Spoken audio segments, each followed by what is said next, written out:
베트남이 한국에 다시 한번 뒤통수를 친 게 아닌가 하는 정황이 나오고 있습니다. 한국은 베트남에 여러 차례 황당한 처사를 겪어서 이번에는 또 무슨 일인가 싶은데요.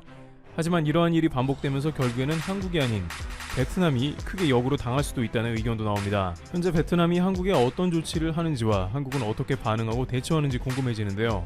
우선 베트남은 이번 코로나19로 인해서 가장 타격이 극심한 국가로 확인되고 있습니다. 이미 작년부터 일간 베트남 뉴스 등 현지 언론에 따르면 전체 기업의 30%가량은 3개월을 버티기 어렵다고 했으며 특히 전체의 50%는 6개월 안에 파산할 우려가 있는 것으로 확인된 바 있습니다. 1년 전 베트남 섬유의료협회는 근로자 임금을 100% 지불하면 3개월 안에 대다수 의료업체의 운영 자금이 고갈될 것이라며 대책 마련을 호소하기도 했습니다. 베트남 경제 기반이 매우 취약한 것을 알 수 있습니다.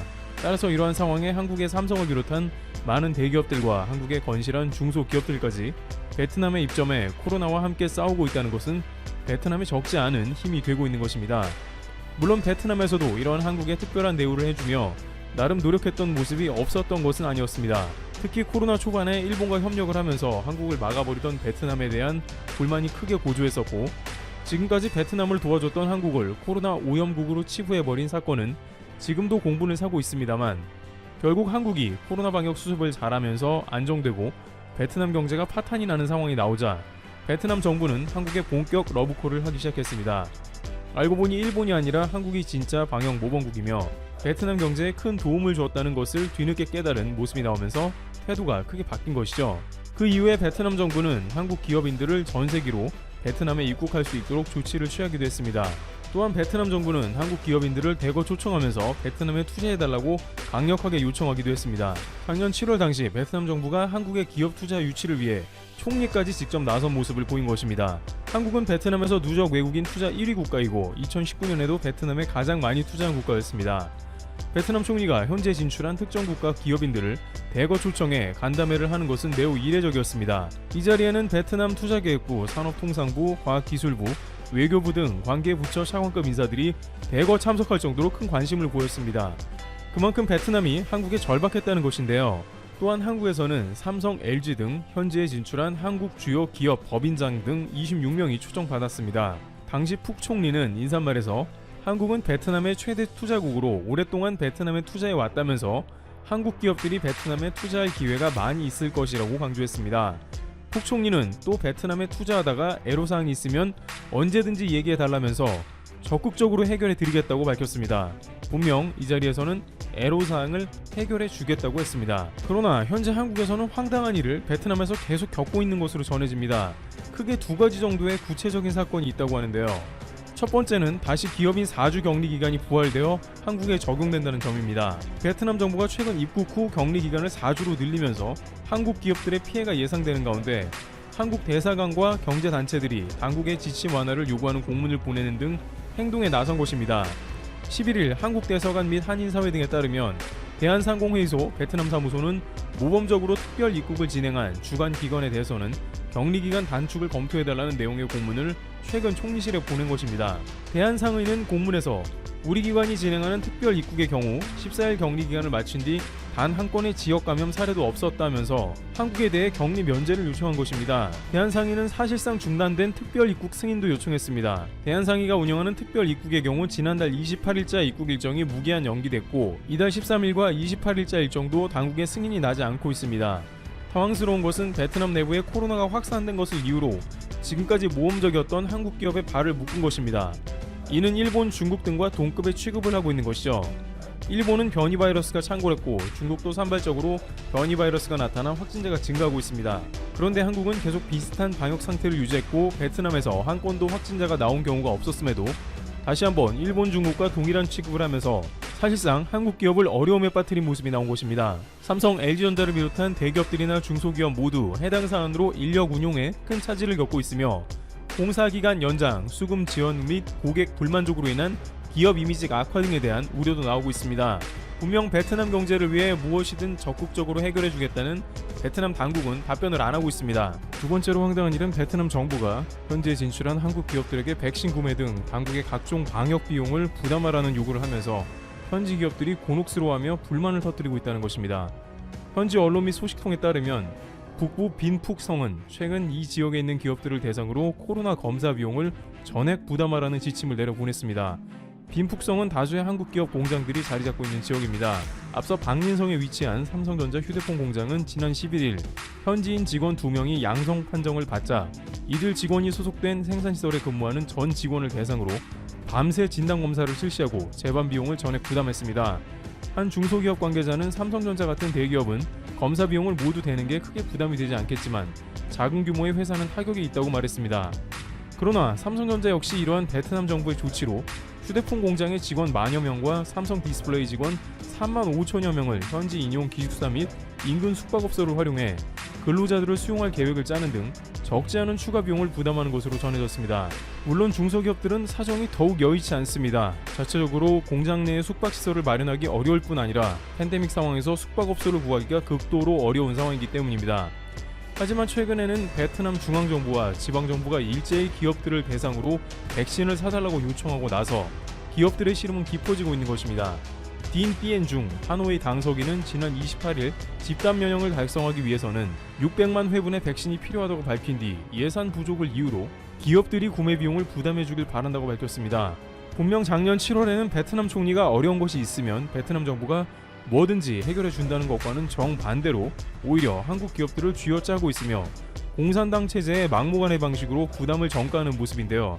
한국 기업들은 현지에서 생산 활동을 지속하기 위해서는 기본적으로 당국의 지침을 수용할 수밖에 없다는 입장입니다. 그러면서도 백신 구매비 지원 등의 일련의 요구사항을 놓고 해도 너무한다는 반응입니다.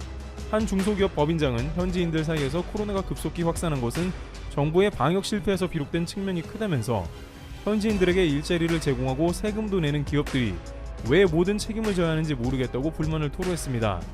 게다가 백신은 거의 모든 국가들이 국가 차원에서 마련하는 것이 이렇게 입점된 해외 기업들에게 강요해 백신을 마련한다는 것은 전무후무한 사례라는 것입니다.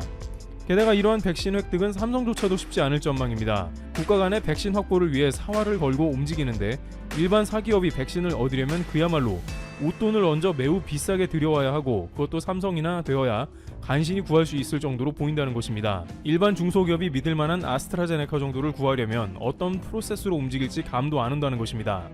하지만 이런 일이 반복되면 결국 많은 기업은 베트남에서 철수하게 되며 베트남 경제에 악영향을 끼칠 것입니다. 그렇게 되면 베트남 경제는 더욱더 위기에 처하고 한국의 신뢰를 얻기가 어려워지는 상황이 오는 것이죠.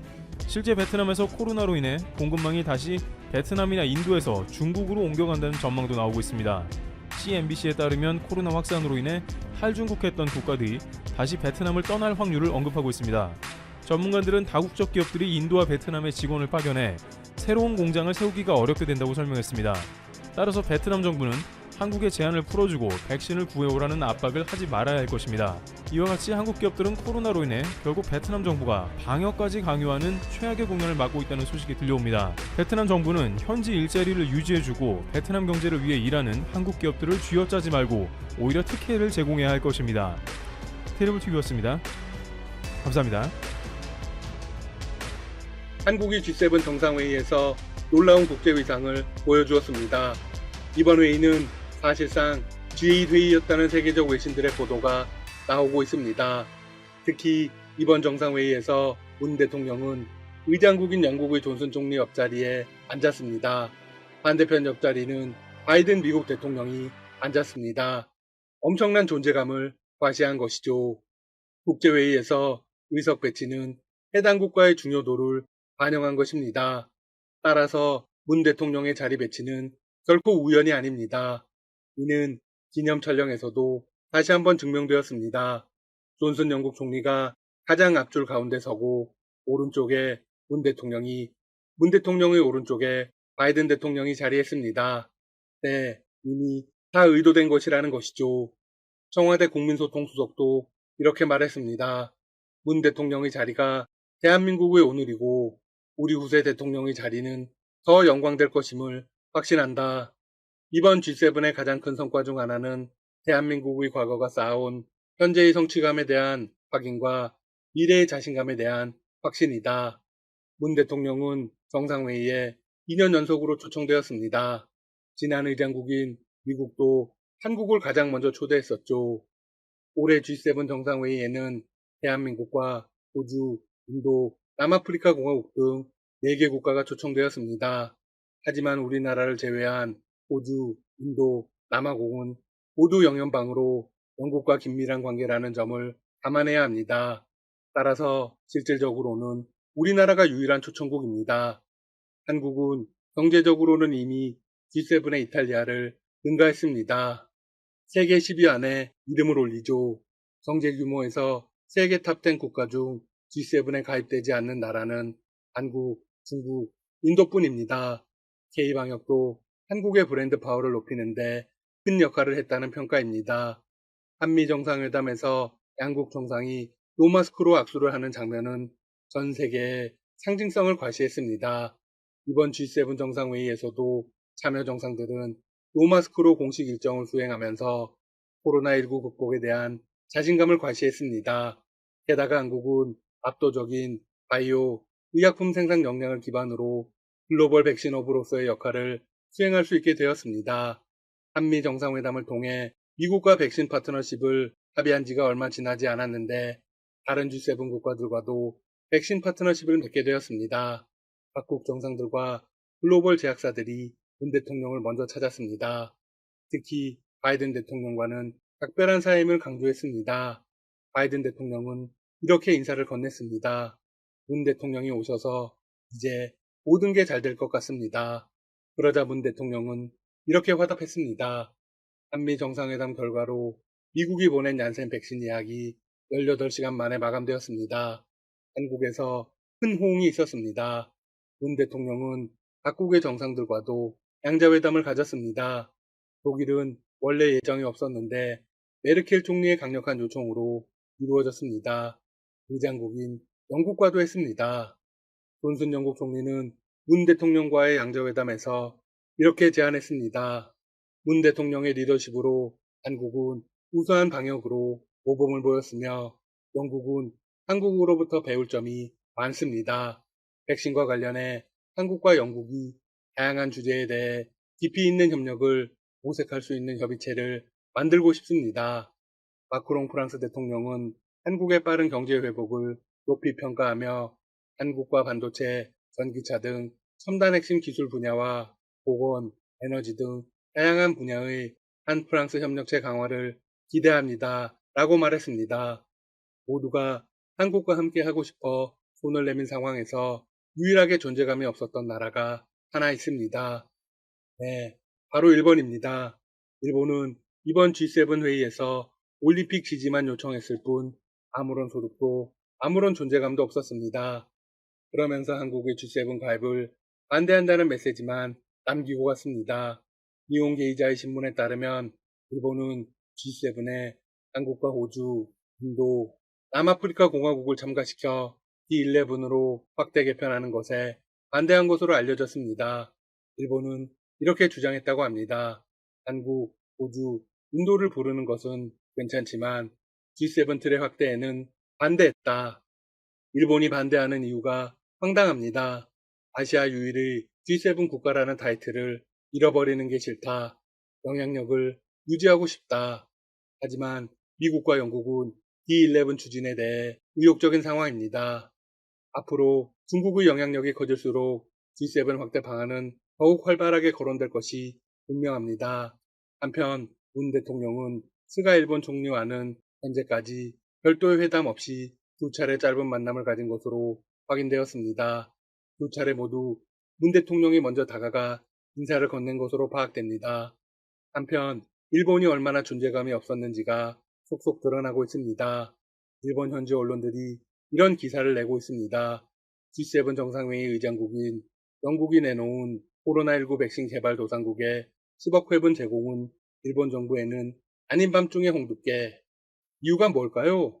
네, 보도에 따르면 일본 정부는 백신 제공 계획에 대해 사전에 연락을 받지 못했습니다. G7 내 왕따인 것이죠. 외무성 간부는 전혀 듣지 못했다며 어떤 근거도 없는 숫자라며 불만을 토로했습니다.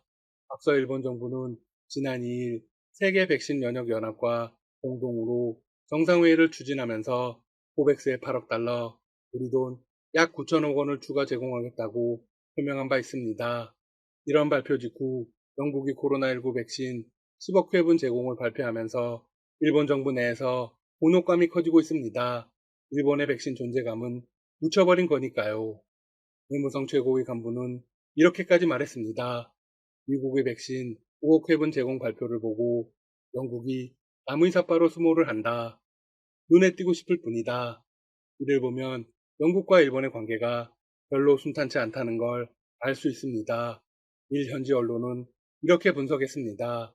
일본은 다른 G7 국가와 달리 국내 백신 접종이 부진하다.